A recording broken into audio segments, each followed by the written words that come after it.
Social, political, economic, and cultural issues in the Philippine history. Evolution of Philippines Constitution, policies on agrarian reform, evolution of Philippine taxation. Social issues in the Philippines. In the Philippines, there's a lot of issues that Philippines was facing, such as corruption, poverty, rebellion, racial discrimination, gun control, teenage pregnancy that leads to abortion, and overpopulation. Those are some examples that arises here in the Philippines. Political issues in the Philippines. Politics shows us how a person could change once they already have the position and how could be the government become transparent to their people. First is corruption dishonest. So, corruption dishonest is behavior by those in positions of power such as government officials or police officer. Example for these are accepting bribes, inappropriate gifts, double dealing under the table, etc. So, halimbawa na lang yung sa police or yung mga traffic enforcer na nanghihingi ng lagay para hindi mahuli. Next is tax evasion.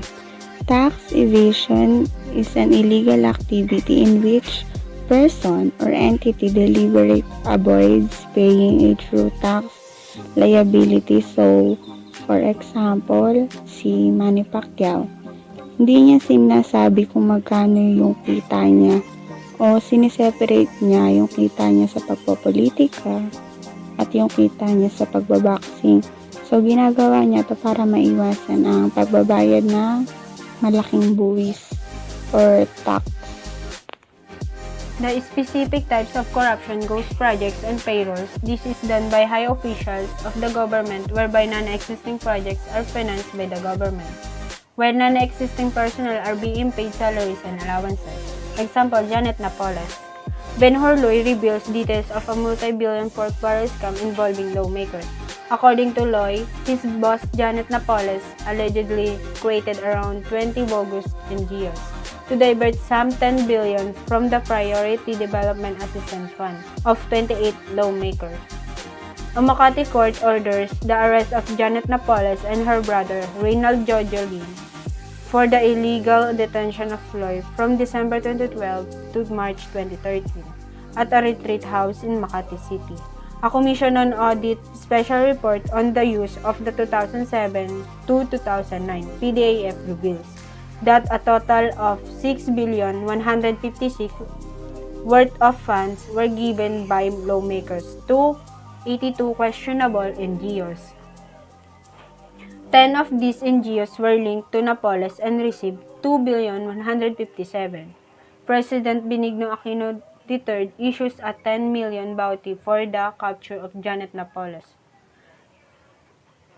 Napoles surrenders to President Aquino in Malacanang. Napoles is detained at the Makati City Jail. The Senate begins its probe on the pork barrel scam. Former COA Chairman Maria Garcia Polidutan confirms that Senators Juan Ponce Enrile, Bong Revilla, and Jingo Estrada endorsed part of their pork barrel funds to NGOs linked to Napoles. Loy confirms transacting with the offices of the 3 senators for Napoles. Napoles testifies before the Senate denying allegations of setting up fake NGOs and repeatedly invokes her right against self-incrimination. How are laws made? In the Philippines, a law starts off as a bill filed in Congress, House of Representatives, Senate of the Philippines. It then goes through a process which culminates with its submission to the President for his consideration. Once signed, the bill thereafter becomes law. To learn about how this process works, we have to first look at the Congress of the Philippines. The Congress is divided into 2 chambers. The House of Representatives, which is composed of district and party list representatives, and the Senate, which is composed of senators. A member of Congress can file a bill. A bill is a proposed legislation, hence it's called panukalang batas, which identifies a societal problem and provides a solution to solve that problem through the passage and implementation of a new law. Once a bill is filed, it has to go through 3 readings. For the first reading, the bill is introduced to the plenary and referred to the appropriate committee. A committee is a body within the House of Representatives composed a limited number of the House members. They are concentrate on specific topics for legislation. After receiving the bill, the committee members deliberate the provisions of the bill, bring in resource persons and experts as part of technical working groups, and edit the bill if necessary. The endpoint of committee action is the resulting committee report of the bill, which is voted upon by the members of the committee. An approved committee report will then be referred to the Committee on Rules, which schedules the same for sponsorship, interpellation, and amendments at the plenary level. The plenary is composed of all members of the House. There, the bill is sponsored by the main proponent of the proposed law. The sponsor will be interpolated by his fellow members.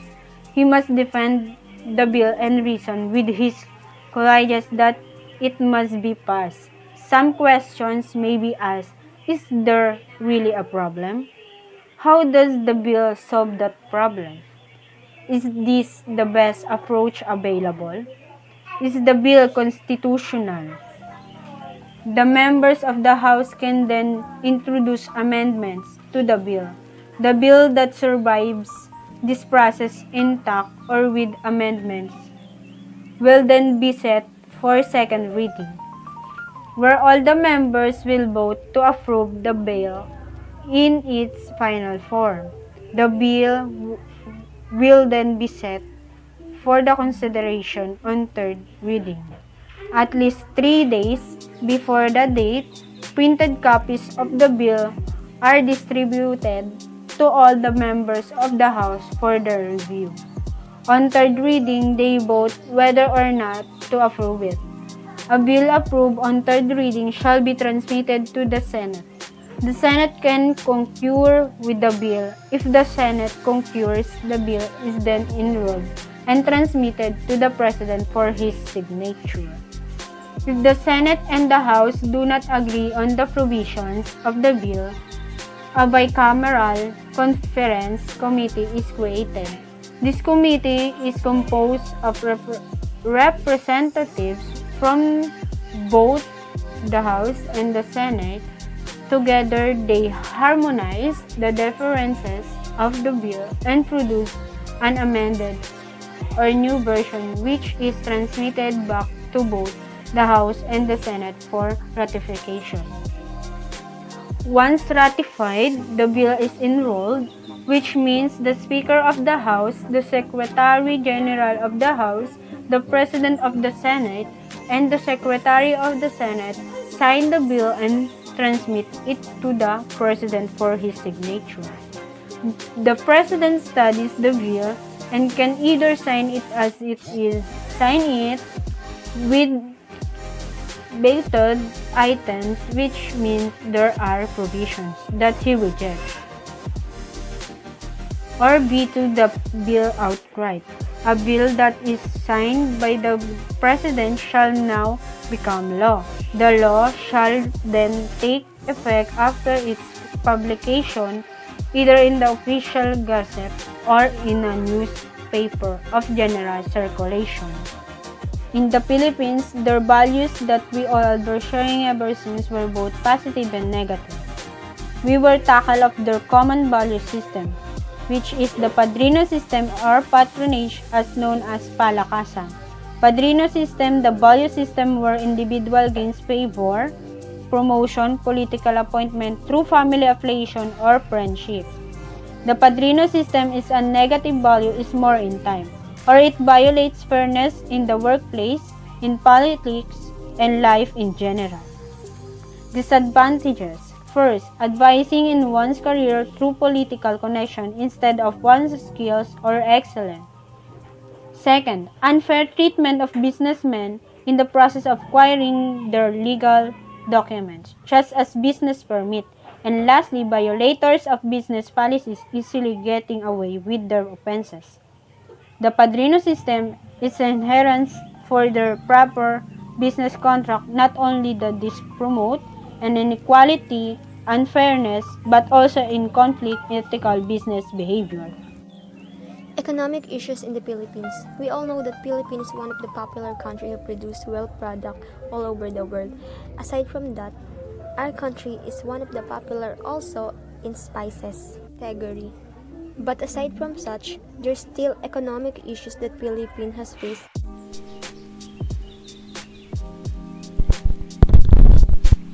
Poverty is the one of the major problems that this country is facing. Why? Because a lot of its people don't have the means to improve their lifestyle because their salary is just or not enough to support their basic needs like foods and bills. Absolute poverty, this is a quite similar to poverty but with different level.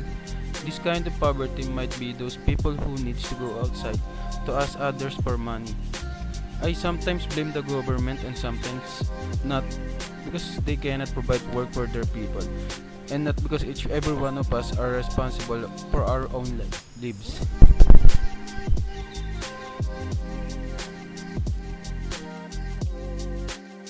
Infrastructure. The basic physical and organizational structures and facilities needed for the operation enterprise, such as building roads, power supplies, improvement of public transport, water resources, energy infrastructure, and ICT infrastructure. Income is money that an individual or business receive usually in exchange for providing a goods or service or through investing. For individual, it is most often received in the form of wages or salary. Income inequality. Difference in income between individuals or families or between different group areas or country. Income inequality is how evenly income is distributed throughout the population. The less equal the distribution, the higher inequality is. Income inequality is often accompanied by wealth inequality, which is an even distribution of wealth. Cultural issues in the Philippine history. Cultural challenge in Philippines. A significant part of a successful international assignment is being able to adapt to the new culture. Although full assimilation is almost always impossible, it's very important that at least understand the culture and eliminate the stress that comes with moving into a new nation. The Philippines has an assuming lifestyle given the diverse cultural influence mainly from the Spanish American mix with the original Southeast Asian culture. 1. Filipino diaspora. Many Filipinos become ashamed of being Filipinos and tend to think that the culture of foreigners is more superior to their own. 2. Cultural landscape. Various ethnicities, language, and dialects have emerged in different parts of the country. Linguistic difference is the primary criterion for ethnic identity. 3. Product of history. The distinction between the ethnic majority and the ethnic minority is a product of Philippines' colonial past. 4.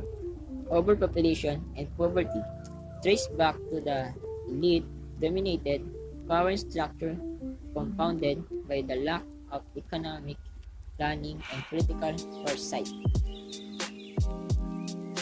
Let us know what is Constitution. Constitution is a fundamental principle and law of a nation, state or social group that determine the powers and duties of the government and guarantee certain rights to the people in it. So, how did Constitution started? It started more than 300 years during the Spanish rule. So let me tell the history of Constitution. The Philippines had long been used as a trading port in Asia and this led to their colonization by the Spanish and later by the Americans. The Spanish converted most of the population to Catholicism, and the religion remained the dominant one in the country. During the later part of more than 300 years of Spanish rule, nationalist sentiment began to grow among a group of Indians, which was how the Spanish referred to the Filipinos, fueled in a large measure by the writing of national hero Rizal, later executed by the Spanish authorities and other Ilustrado. The Filipino intelligentsia. A revolution was launched against Spain, and the revolutionary declared Philippine independence in Kawit, Cavite on June 12, 1898.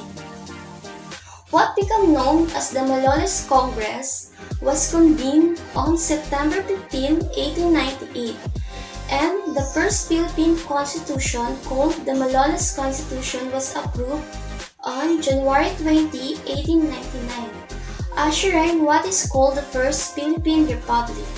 In the Spanish-American War of 1898, the revolutionaries sided with the Americans, hoping that with the defeat of Spain, independence would be granted by the U.S. to the Philippines. This, however, did not happen. After Spain sold the island to the United States in the Treaty of Paris. The U.S. immediately proceeded to brutally suppress the Philippine independence movement. Philippine independence was eventually achieved on July 4, 1946. The 1935 Constitution, which featured a political system virtually identical to the American one, became operative. The system called for a president to be elected at large for a 4-year term. It is subject to one re-election, a bicameral Congress, and an independent judiciary. There are 6 constitutions in the Philippines: independence to martial law, the People's Choice, the 1987 Constitution, executive branch, legislative branch, judicial branch. First is independence to martial law. After the independence, Ferdinand Marcos was elected president in 1965 and was re-elected in 1969, the first president to be so re-elected. Desirous of remaining in power beyond his legal tenure, he declared martial law in 1972, just before the end of his second and last term, citing a growing communist insurgency as its justification. He then manipulated an ongoing constitutional convention and caused the drafting of a new constitution. The 1973 Constitution, which allowed him to rule by decree until 1978, when the presidential system of the 1935 Constitution was replaced with a parliamentary one. Under this new system, Marcos held on to the power and continued to govern by decree, suppressing democratic institutions and restricting civil freedom. In 1981, martial law was officially lifted, but Marcos continued to rule by the expedient of being re-elected. In a farce of an election to new 6-year term, he continued to suppress dissent, and thousands of vocal objectors to his rule either mysteriously disappeared or were incarcerated. Despite economic decline, corruption allowed Marcos and his wife Imelda to live extravagantly, causing resentment domestically and criticism internationally. The second one is the People's Choice. When opposition leader Benigno Aquino Jr. was assassinated upon returning from exile in 1983, widespread outrage forced Marcos to hold snap election a year early. The election was marked by the fraud on the part of Marcos and his supporters, but Marcos had himself declared that the winner constitutionally amidst international condemnation and nationwide Domestic protests. A small band of military rebels tried to mount a coup, which failed because of its discovery. But this struggle would become internationally celebrated as the People's Power Revolution, when groups of people spilled out onto the street to protect the rebels, eventually numbering well over 1 million. Under pressure from the United States, Marcos and his family fled into exile. His election opponent, Benigno Aquino Jr., Widow Corazon, was installed as president on February 25, 1986. The third one is the 1987 Constitution. Aquino began her term by repealing many of the Marcos-era regulations that had repressed the fever for so long. In March, she issued a unilateral proclamation establishing a provisional constitution. This constitution gave Aquino broad powers and great authority, but Aquino promised to use them only to restore democracy under a new constitution. This new constitution was drafted in 133 days by an appointed constitutional commission of 48 members and ratified by the people in plebiscite held on February 2, 1987. It was largely modeled on the American Constitution, which had so greatly influenced the 1935 Constitution, but it also incorporated Roman, Spanish, and Anglo law. Ang Pilipinas ay isang republikang may pangulong anyo ng pamahalaan kung saan pantay na nahahati ang kapangyarihan sa tatlong sangay nito, ang executive branch, legislative branch, at judicial branch. Isang malaking bunga ng pangulong sistema ng pamahalaan ang prinsipyo ng paghahati ng kapangyarihan, kung saan nasasailalim sa Kongreso ang paggawa ng mga batas, nasasailalim sa Ehekutibo ang pagpapatupad ng mga ito, at nasasailalim sa Hudikatura ang pagpapasya sa mga kontrobersyang legal. Ang Ehekutibong sangay o executive branch ay binubuo ng Pangulo at Pangalawang Pangulo na kapwa inihalal ng mamamayan na magsisilbi sa bansa ng 6 na taon. Binibigyan ng konstitusyon ang Pangulo ng kapangyarihan piliin ng kanyang gabinete, buuin ang mga kagawarang ito at isang malaking bahagi ng brongkasya ng bansa. Ang legislaturang sangay o legislative branch ay nahahati ang institusyong ito sa Senado at kapulungan ng mga kinatawan. Ito ay pinahintulutang gumawa ng mga batas, mag-amenda at magsawalang bisa ng mga ito gamit ang kapangyarihang binigay sa Kongreso ng Pilipinas. Ang Hudikatura o ang Judicial Branch ay sistema ng hukuman na namamahala sa hustisya sa ngalan ng soberanya ng Estado ng Pilipinas. Isang mekanismo upang maayos ang mga hindi pagkakasunduan, gusot, o gulo na binubuo ng kataas-taasang hukuman ng mga apela at iba pang mga mababang hukuman.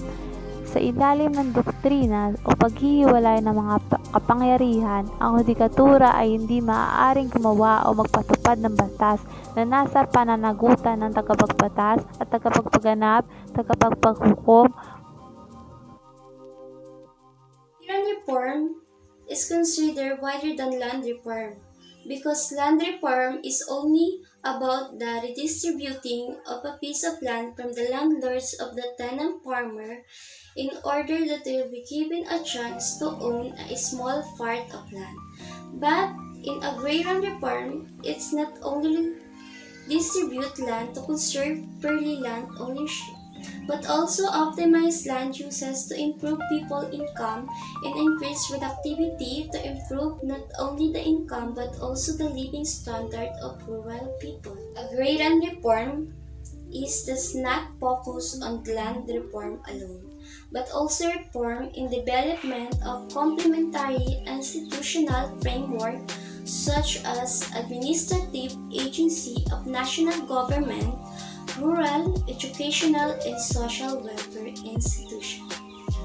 cooperatives, and not simply to the question of the relationship of the farmers to the land. Policies on agrarian reform. Pre-Spanish period. This land is ours. God gave this land to us. Bago dumating ang mga Kastila sa Pilipinas, ang mga Pilipino ay naninirahan sa mga nayon at barangay na pinamumunuan ng pinuno o dato. Ikinumpromiso ng dato ang maharlika na sinundan ng aliping na mamahay at aliping sa gigilid. Sa kabila ng pagkakaroon ng iba't ibang mga klase sa istrukturang panlipunan, halos lahat ng tao ay may karapatan sa mga bunga ng lupa. Ang pera ay hindi kilala ng mga tao at ang bigas ang nagsisilbing pambayad o pera nila ng panahon ng Kastila. Spanish period. Ang enkomienda ay tawag sa mga lupaing ipinagkakatiwala ng mga Espanyol sa mga tao. Ang tawag sa tumatanggap ng enkomienda ay encomiendero.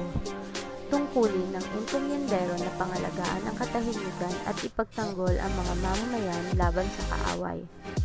At bilang kapalit, nakuha ng enkomiendero ang pagkilala mula sa mga Indio o katutubo. At nagkaroon sila ng karapatang maningil ng buwis o upa sa mga nagmamay-ari ng lupa. American period. Long live America. Noong panahon ng Amerikano, may mga naipasang batas. Isa na rito ang Philippine Bill of 1902. Ito ay isang batas na ipinatupad ng Commonwealth ng Pilipinas noong 1902. Ito rin ang unang batas na ipinasa ng Kongreso ng US sa kanilang rehimen. Ito rin ay may kinalaman sa talata na naglalaman ng karapatang pantao ng mga Pilipino sa perspektibo ng mga Amerikano. Ito ay isa sa mga batas na nagsimulang magpakita ng pag-asa ng kasarinlan ng Pilipinas mula sa Estados Unidos.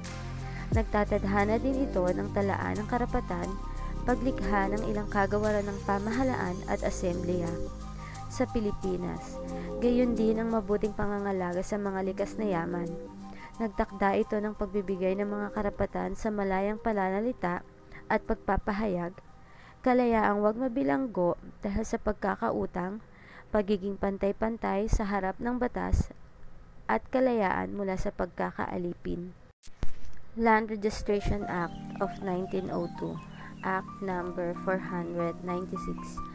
Ang Land Registration Act 1902 ay sistema ng pagrerehistro ng titulo ng lupa na nagbibigay ng patunay ng pagmamay-ari sa pangalang nasa rehistro. Naipapasa ang pagmamay-ari ng lupa sa pamamagitan ng pagpaparehistro ng titulo sa halip na ibang katibayan. Pinadadali nito ang transaksyong panlupa at ito lang ang kinikilala ng batas sa Pilipinas bilang sukdulang katibayan ng pagmamay-ari. Hindi ito maaaring talunin ng anupamang dokumento o kasulatan. Public Land Act of 1903. Ito ay isang batas na pinapayagan ng Homestead Program ang isang masigasig na magsasaka na magtamo ng di lalampas sa 16 na hektarya para linangin mula sa malawak na lupaing pampubliko. Ang unang Land Public Act 1903 ang nagpapairal at tumutukoy sa pagpapatupad ng programang ito. Tenancy Act of 1903, Act Number 4054 and 1413. Ang Act 4054 ay ang unang naitalang batas na nagtatakda ng mga relasyong nagmamay-ari ng lupa at magsasakang umuupa sa Pilipinas. Nilayo nitong protektahan ang mga magsasaka sa mga pang-aabuso ng mga nagmamay-ari ng lupa. Commonwealth period. Government for the Filipinos. President Manuel L. Quezon espoused the social justice program to arrest the increasing social unrest in Central Luzon. Commonwealth Act No. 461, 1937 specified reasons for the dismissal of tenants and only with the approval of the Tenancy Division of the Department of Justice.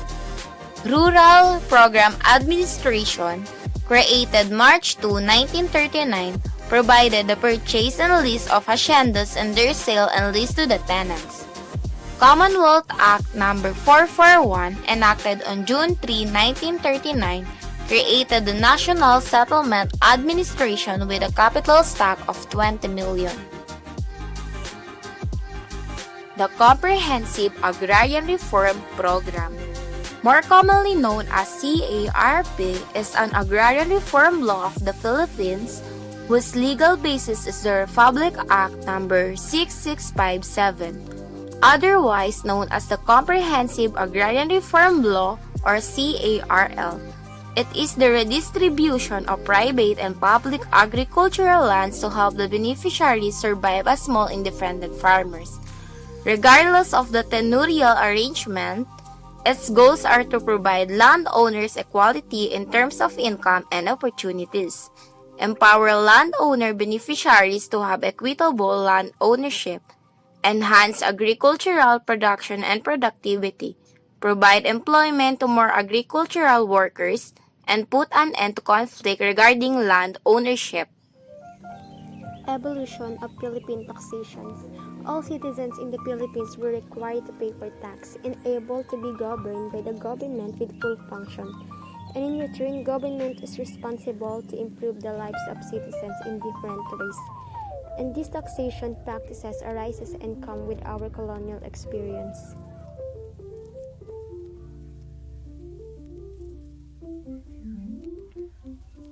Taxation in Spanish Philippines. The Philippines may have abundant natural resources even before the encroachment of the Spaniards, but our ancestors were mainly involved in unsubstances economy. While the payment of tribute of taxes or the obligation to provide labor services to the datos in some early Filipino communities in the Philippines may resemble taxation, it is essentially different from the contemporary meaning of the concept. The arrival of Spaniards altered this substance system because they imposed the payment of tributos from the Filipino, similar to what had been practiced in all colonies in America. The purpose is to generate sources to finance the maintenance of the islands, such as salaries of government officials and expenses of taxi. The difficulty faced the Spaniards in revenue collection through the tribute was the despaired nature of the settlements, which they solved by introducing the system of reduction by creating blues where Filipinos gather and awarded plots of land to till. The settlements will be handled by economenderos who receive rewards from the Spanish crown for their services. Exempted from payment of the tributos were the principales, alcaldes, gobernadores, cabezas de barangay, soldiers, member of the civil guard. Government officials and vagrants. Filipino before were satisfied with their agricultural product system, but to meet the demand for payment, they have been complied with more intensive agricultural system. Later on, while the story of financial conquest of the Philippines till the end of 16th century, the tax collection still very poor and subsidy from Spain will be needed through the Situado, field delivered from the Mexican treasury to the Philippines through the galleons. Commonwealth Review. The residence tax was imposed on every citizen aged 18 years old on every corporation. First, surtax on income was replaced by a single tax at a progressive rate. Second, personal exemption were reduced. Third, income tax was slightly increased by introducing taxes on inherited estates or gifts donated in the name of dead person. Fourth, the cumulative sales tax was replaced by a single turnover tax of 10% on luxuries. Fifth, taxation on liquor, cigarettes, forestry products, and mining were increased. Sixth, dividends were made taxable. fiscal policy, the impact of war in the Philippines economy was desperate. Therefore, U.S. advised the adaptation of direct taxation, but President Manuel Rojas declined the proposal because it did not want to alienate the allies in Congress, from Elpidio Quirino down to President Rodrigo Duterte, who promised tax reform, also seeks to limit VAT exemption. It hoped that reforms in the country's tax policy will result in a much desired economic development.